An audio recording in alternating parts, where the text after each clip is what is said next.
Bismillahirrahmanirrahim. Assalamualaikum warahmatullahi wabarakatuh. Innal hamdalillah nahmaduhu wa nasta'inuhu wa nastaghfiruh wa na'udzu billahi min shururi anfusina wa min sayyiati a'malina. May yahdihillahu fala mudhillalah wa may yudlil fala hadiyalah. Nashhadu an la ilaha illallah wahdahu la syarikalah wa nashhadu anna Muhammadan abduhu wa rasuluh. Allahumma salli ala Sayyidina Muhammad wa ala alihi wa sahbihi wa man wala. Usikum wa nafsi bitaqwallah faqad fazal muttaqun wa ba'd. Ikhwan fiddin rahimakumullah. Alhamdulillah pada kesempatan pagi ini kita bisa berjumpa. Mari kita berdoa kepada Allah Subhanahu wa taala. Semoga perjumpaan ini memberikan manfaat bagi kita semuanya. Saya wasiatkan pada diri saya juga pada semuanya, marilah kita tingkatkan takwa kepada Allah Subhanahu wa taala. Ikhwanu fiddin rahimakumullah. Salah satu ciri orang yang bertakwa yaitu berusaha untuk selalu menghindarkan diri dari satu penyakit yang paling berbahaya, ya. Kalau pada kajian terdahulu kita sudah membahas penyakit tersebut adalah yang sudah kita bahas, ya, ihtiqarut tadhkira wan nasiha. Ihtiqarut tadhkira wan nasiha, yaitu melecehkan seluruh nasihat dan peringatan, ya. Itu penyakit ini. Walaupun ustadz yang ceramah dari Saudi, ya, Syekh Kabir, tapi kalau kita kena penyakit ihtiqarut tadhkira wan nasiha, ya tidak ada manfaatnya, ya. Karena persoalannya bukan siapa yang ceramah, tapi bagaimana sikap kita terhadap ceramah tersebut. Kalau sikap kita melecehkan, merendahkan semua nasihat dan peringatan, ya sama dengan orang yang bawa timbo di hadapan gerujukan air, dia tampung air tersebut, tapi timbonya bocor, ya, embernya bocor, sampai rumah dia nggak dapat apa-apa. Ihtiqarut tadhkira wan nasiha. Dan ini penyakit yang sangat berbahaya, ya. Persoalan kita hari ini bukan kurang ustadz, bukan tidak ada ceramah, banyak sekali. Pagi saja kita klik, itu ratusan ustadz ceramah, puluhan ustadz di televisi ceramah. Yang jadi masalah adalah ihtiqarut tadhkira wan nasiha, melecehkan ceramah-ceramah tersebut. Ini penyakit yang berbahaya yang pertama. Yang kedua yang akan kita bahas hari ini adalah ada mustish'ar al-mas'uliyati minal amali lihadat din. Ini penyakit yang kedua yang berbahaya juga, yaitu tidak adanya kepedulian untuk melakukan amal. Iman fiddin rahimakumullah. Allah Subhanahu wa taala berfirman, wa qul a'malu fasayarallahu amal lakum wa rasuluhu walladina wal mu'minun wa qul i'malu fasayarallahu amalakum wa rasuluhu wal mu'minun. Allah berfirman di dalam surat 9 ayat 105, katakanlah, beramallah kalian, yang akan ditimbang nanti, yang akan dilihat dan dinilai oleh Allah dan Rasulnya adalah amal kalian, bukan ilmu. Ingat, bukan ilmu, amal. Walaupun untuk sampai kepada amal yang baik harus punya ilmu yang benar, tapi yang dinilai itu amal.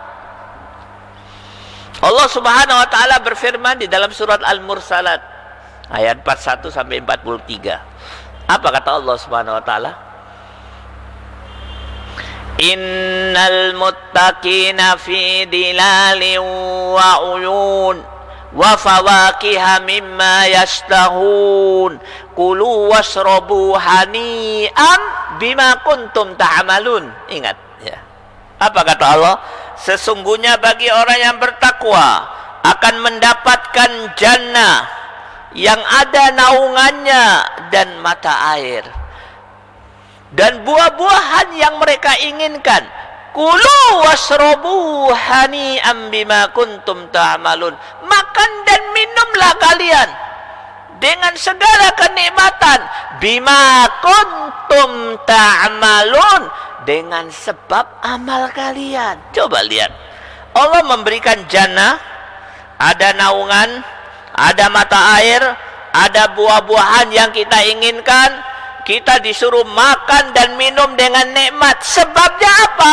Bima kuntum ta'malun. Karena amalmu, bukan ilmumu. Jadi maknanya, ilmu tanpa amal la yanfa, tidak ada manfaatnya.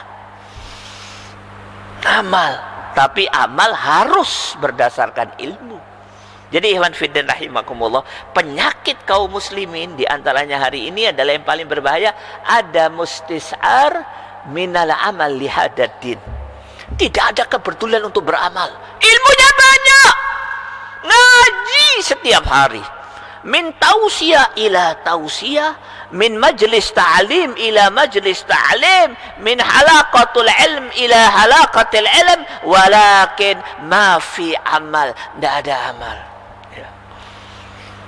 Atau kata ulama, al-ilmu bila amal. Ilmunya banyak tapi nggak ada amal. Oleh karena itu, pada kesempatan pagi ini saya nasihatkan kepada diri saya, juga kepada semuanya, mari kita tingkatkan takwa kepada Allah Subhanahu wa taala. Bagaimana caranya?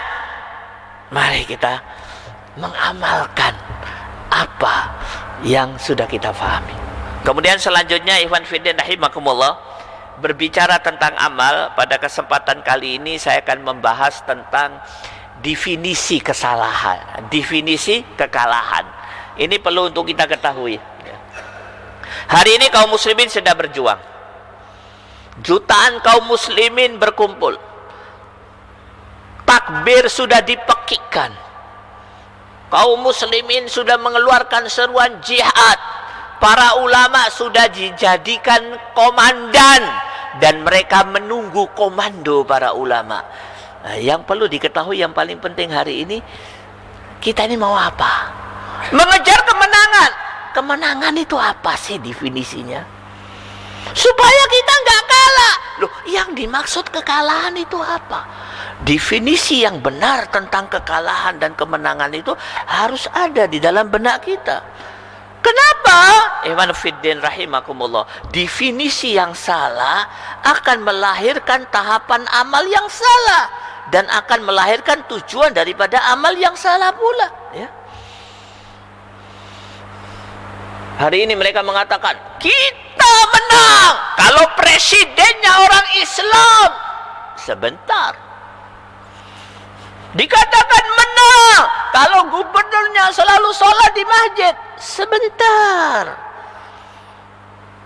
Mari kita lihat apa itu kalah menurut Allah dan Rasulnya, dan sekaligus itu apa itu menang. Ikhwan fillah rahimakumullah, persoalan sepenting ini tidak mungkin tidak dijelaskan oleh Allah, dijelaskan di dalam Al-Quran, ya. Mari kita buka. Allah Subhanahu wa ta'ala berfirman di dalam surat Al-Baqarah 120. Walan tardo angkal yahudu walan nasara hatta tattabi'a millatahum.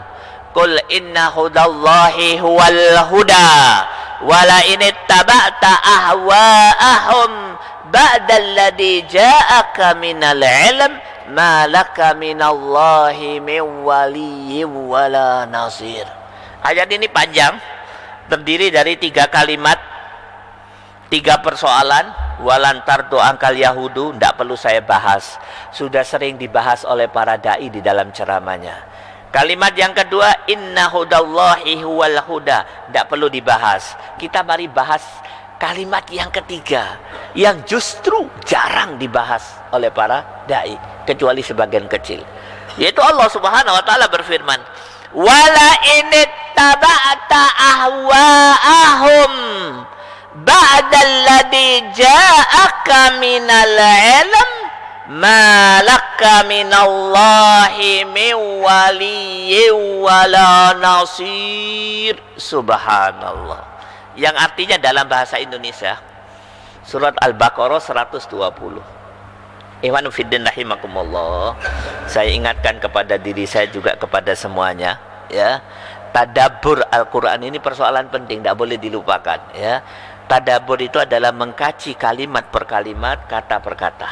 Ya, mari kita tadabbur hari ini. Apa kata Allah Subhanahu wa taala? Wala inittaba'ta ahwa'ahum. Apabila engkau mengikuti hawa nafsu orang kafir. Ba'dalladzi ja'aka minal ilm, setelah kau belajar, setelah kau dapat ilmu, malaka minallahi min waliyyin wala nasir, maka Allah Subhanahu wa taala akan mencabut dari dirimu jaminan pertolongan dan jaminan perlindungan. Pak, kalau kita ndak ingin kena banjir, gampang. Bikin tembok yang tinggi di sekeliling rumah kita, tinggikan fondasi kita. Kalau kita tidak ingin kena gempa bumi atau longsor, jangan tinggal di tepi gunung. Kalau kita tidak ingin dimakan oleh binatang buas, beri pengamanan yang kuat di rumah kita. Kalau tidak ingin dihadapi, dikalahkan oleh preman, kita bisa belajar kungfu, ya. Tapi ingat, kita tidak akan pernah bisa menghindarkan diri kita dari persoalan yang sangat serius, yaitu Allah mencabut jaminan perlindungan dan jaminan pertolongan. Ingat, Pak, kita bisa hidup nyaman di kota Surabaya ini walaupun tidak punya rumah, iya apa enggak? Kita bisa hidup nyaman di kota ini walaupun tidak punya pekerjaan. Kita bisa hidup nyaman di kota ini walaupun tidak punya istri, ya. Coba lihat yang hadir, banyak yang belum punya istri, bisa tersenyum. Tapi ingat, kita tidak akan bisa hidup nyaman di kota ini dan di semua kota di muka bumi ini kalau Allah mencabut dua hal, jaminan perlindungan dan jaminan pertolongan. Kenapa hal itu dicabut oleh Allah? Karena satu kesalahan, wala inittaba'ta ahwa'ahum ba'dalladzi ja'aka minal ilm, yaitu mengikuti hawa nafsu orang kafir setelah kita mendapatkan ilmu. Iman fiddin rahimakumullah, saya buka tafsir. Apa yang dimaksud dengan hawa nafsu orang kafir? Ternyata hawa nafsu orang kafir yang paling besar adalah dijelaskan oleh Allah Subhanahu wa taala di dalam surat 45 ayat 18. Summa ja'alnaka ala syari'atin minal amr fattabi'ha wala tattabi' ahwa alladina la ya'lamun. Itulah hawa nafsu orang kafir yang paling besar. Apa itu? Allah berfirman, wahai Muhammad, aku jadikan kau di atas syariat, ikuti syariat itu, jangan kau ikuti hawa nafsu orang bodoh. Saya buka tafsir, hawa nafsu orang bodoh itu adalah segala undang-undang, ideologi, peraturan, milah selain Allah Subhanahu wa taala, selain Islam. Maka kembali kepada Al-Baqarah 120 tadi, seseorang cukuplah menjadi alasan buat Allah untuk dicabut jaminan perlindungan dan pertolongan kalau dia melakukan satu kesalahan, yaitu mengikuti ideologi, undang-undang, peraturan orang kafir. Inilah kekalahan yang sebenarnya. Loh, tidak ditolong lagi oleh Allah dan tidak dilindungi, kekalahan yang sebenarnya. Dan hari ini sebagian ulama mengatakan sudah terjadi itu. Allah mencabut perlindungannya dan mencabut pertolongannya. Coba lihat, tandanya apa? Tandanya apa? Allah sudah mencabut perlindungannya dan pertolongannya terhadap kita. Tandanya apa? Mari kita melihat Allah Subhanahu wa taala berfirman di dalam surat 32. Bapak-bapak sekalian, kalau saya sampaikan ayatnya dan saya jelaskan nomornya, maksud saya apa? Supaya sampai rumah diulang kembali, ya. Karena sebaik-baik orang yang mendatangi pengajian sampai rumah diulang. Karena ayat-ayat seperti ini kalau tidak diulang-ulang, tidak bisa. Ya, para salafus soleh itu kadang baca satu ayat itu diulang sampai 70 kali, sampai 100 kali, supaya apa? Masuk ke dalam dadanya. Oleh karena itu, kalau ada kajian-kajian seperti ini, paling afdol bawa catatan, ya. Makanya kata saya Abdullah Azam, hadhihi hiyal jami'ah. Inilah universitas kita yang sebenarnya, yaitu majelis kajian. Cuman sayang, kita tidak mau menempatkan diri kita sebagai mahasiswa. Kalau di universitas dolanan, ya, universitas perguruan tinggi, saya katakan dolanan, karena sebagian besar ilmu yang dipelajari, ilmu yang menjauhkan kita dari Allah Subhanahu wa taala. Ilmu untuk maksiat kepada Allah Subhanahu wa taala, sebagian, bukan semuanya. Ya, nah. Itu Masya Allah, ya, jadi mahasiswa tenanan, dicatat. Ini kajian. Inilah universitas yang sebenarnya. Mari kita menempatkan diri kita menjadi mahasiswa. Caranya bagaimana? Direkam, dicatat, ya.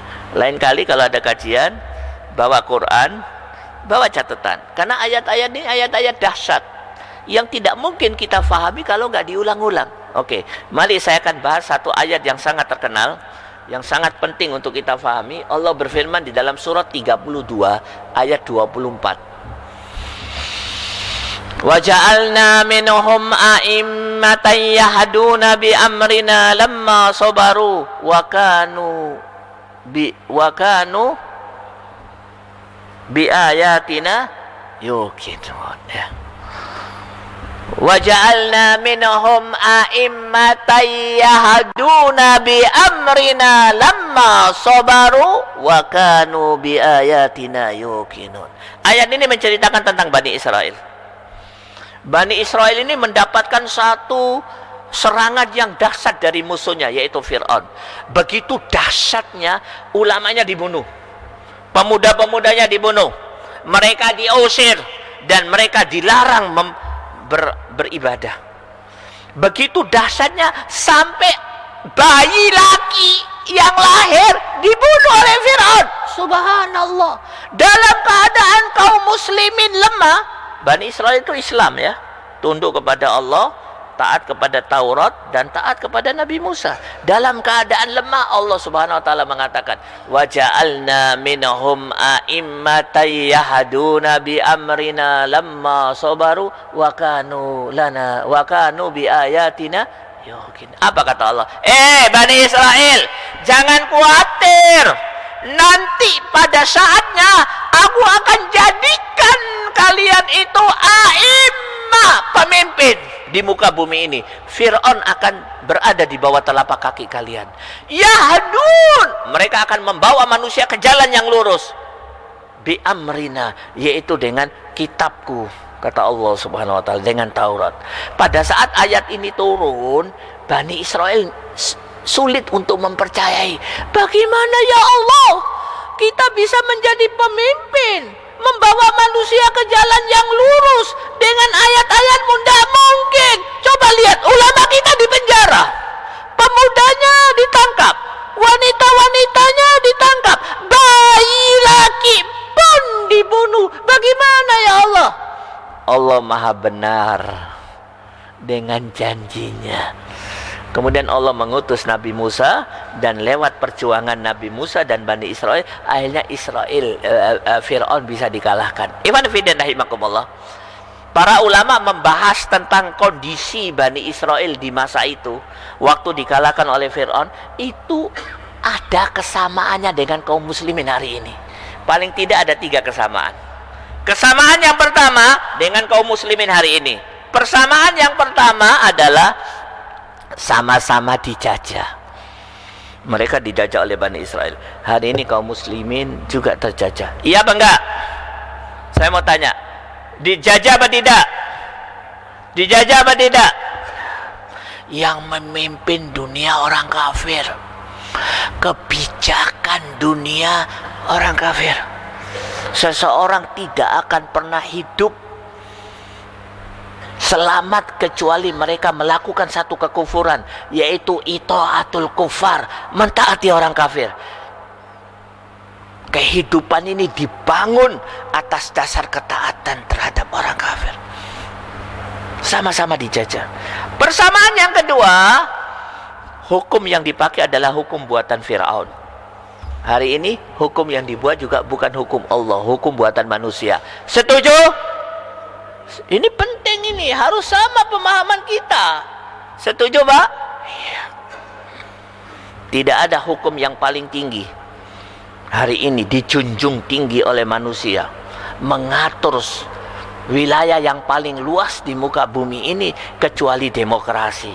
Antum tahu demokrasi itu dibuat di Amerika oleh orang kafir dengan tujuan utamanya mengkafirkan kaum muslimin. Kenapa? Karena ajaran demokrasi yang paling mendasar al-i'tiraf bihakimiyatis sya'ab, pengakuan bahwa kekuasaan tertinggi ada di tangan rakyat, bukan Allah subhanahu wa ta'ala. Aneh. Ada ulama, sebagian ulama mengatakan demokrasi minal Islam, dari Islam. Ajib ya? Ini satu kesalahan, satu kebodohan, dan satu kesengajaan untuk menyesatkan kaum muslimin. Yang kedua. Yang ketiga, pemimpin. Kalau di zaman Fir'aun, pemimpinnya Fir'aun. Di zaman sekarang yang memimpin dunia siapa? Ya Fir'aun. Fir'aun. Loh Ustaz, saya nggak setuju Ustaz. RT, RW, lurah, camat, bupati di tempat kita Islam, kan dia pemimpin. Saya bilang mereka itu bukan pemimpin, tukang bikin KTP. Ya. Pemimpin yang sebenarnya adalah presiden ke atas. Ya. Mari kita lihat. Di muka bumi ini yang memegang jabatan presiden ke atas pasti orang-orang yang bisa disetir oleh kekuatan yang paling kuat di muka bumi ini yang dibuat oleh orang kafir. Maka ikhwan fiddin rahimakumullah, para ulama sepakat ada 3 kesamaan antara kaum muslimin hari ini dengan Bani Israel di masa lalu. 1, sama-sama terjajah. Setuju? Yang kedua, hukum yang digunakan sama-sama bukan hukum Allah. Setuju?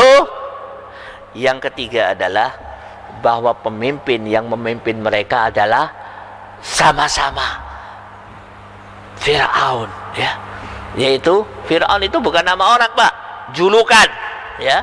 Fir'aun masa lalu namanya Ramses, Ramses I, Ramses II, ya. Nah, maka ikhwan fillah rahimakumullah, sekali lagi, maka dari ayat-ayat kemarin, ayat-ayat tadi kita sudah bisa mengambil satu definisi bahwa seseorang dikatakan kalah. Penting nih Pak, agak serius kajiannya ini, ya. Seseorang dikatakan kalah apabila mereka tunduk kepada hukum kafir. Iwan fiddin rahimakumullah, tahun 1986, 87, 88 saya dengan izin Allah berangkat ke Afghanistan, ya. Karena pada saat itu bangsa Afghanistan sedang melakukan perjuangan melawan ateis Rusia.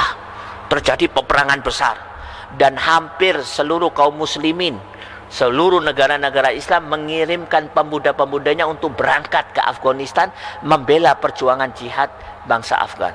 Nah, dari Indonesia ini alhamdulillah saya bisa berangkat.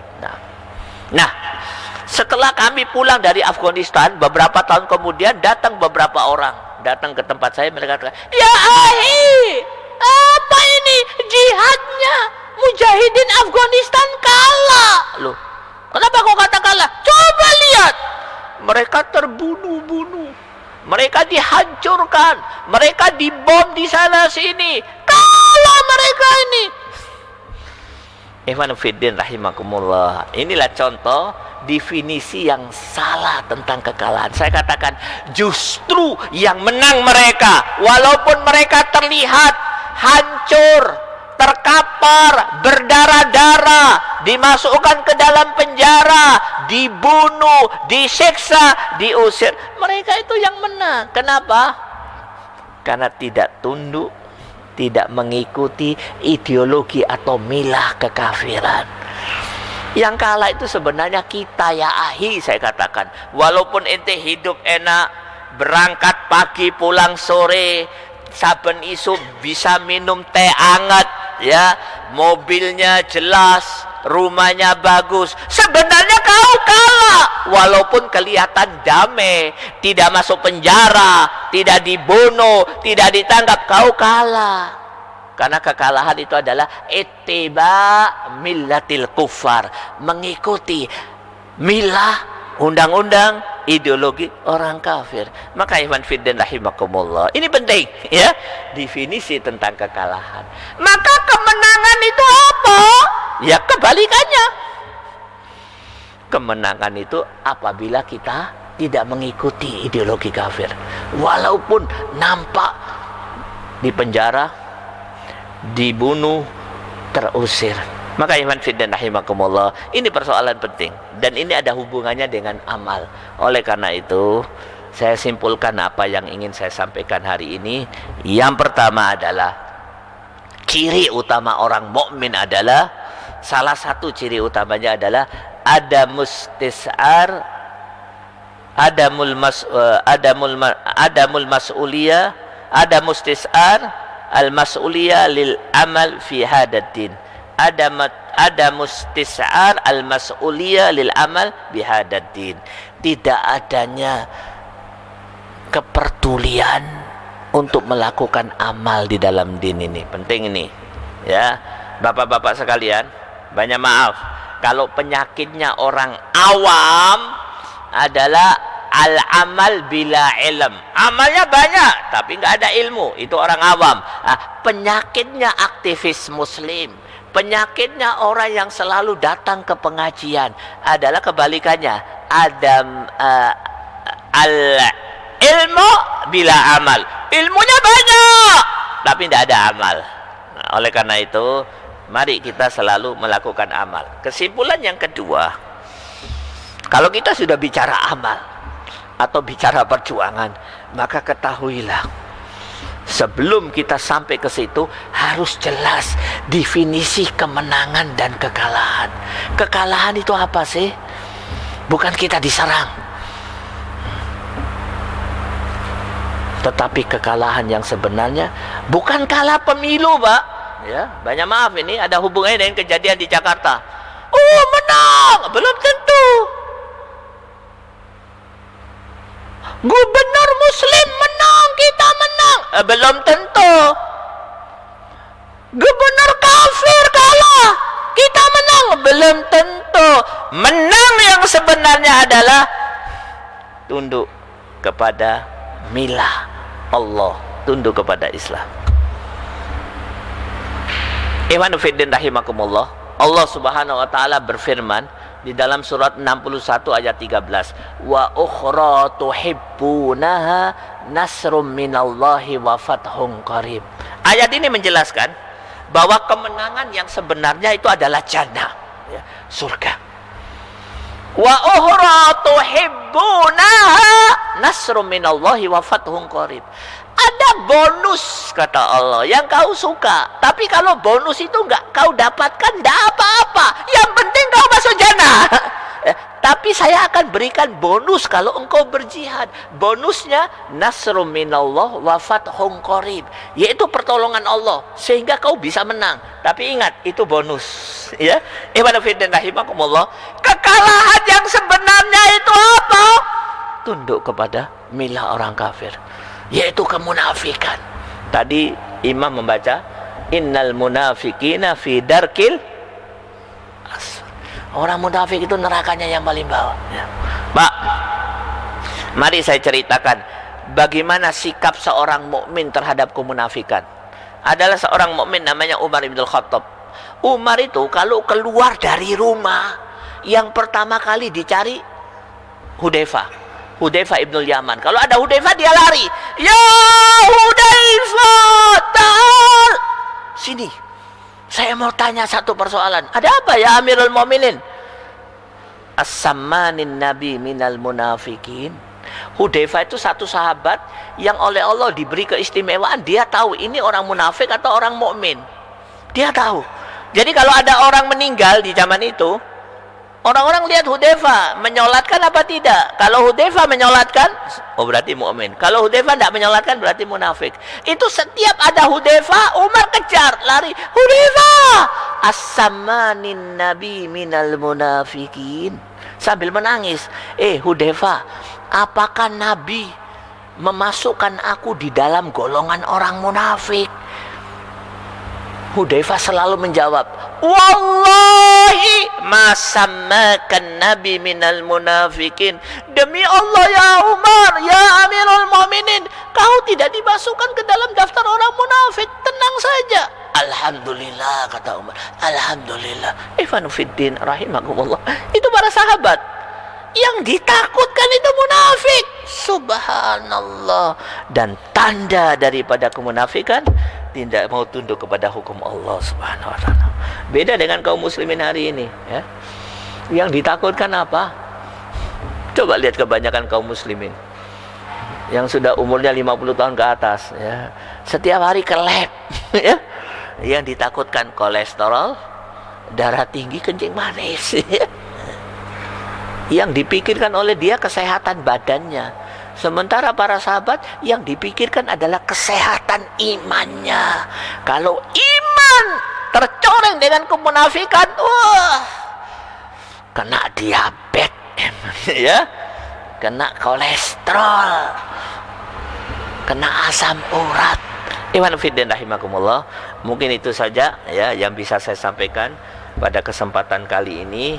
Ada satu pelajaran penting, yaitu menang adalah tunduk kepada hukum Allah Subhanahu wa ta'ala. Kalah adalah apabila kita tidak tunduk, tidak mengikuti hukum Allah Subhanahu wa ta'ala, dan itu kekalahan yang sebenarnya. Kalah di dunia, Allah mencabut jaminan perlindungan dan pertolongan. Kalah di akhirat, fi darkil asfali minan nar, yaitu dimasukkan ke dalam api neraka. Mungkin itu saja. Mudah-mudahan apa yang saya sampaikan memberikan manfaat bagi diri saya juga buat semuanya. Aqulu qauli hada wa astaghfirullahi li wa lakum wa lisairil muslimina min kulli dambin fastaghfiru innahu huwal ghafurur rahim. Wabillahi taufiq wal hidayah. Wassalamualaikum warahmatullahi wabarakatuh.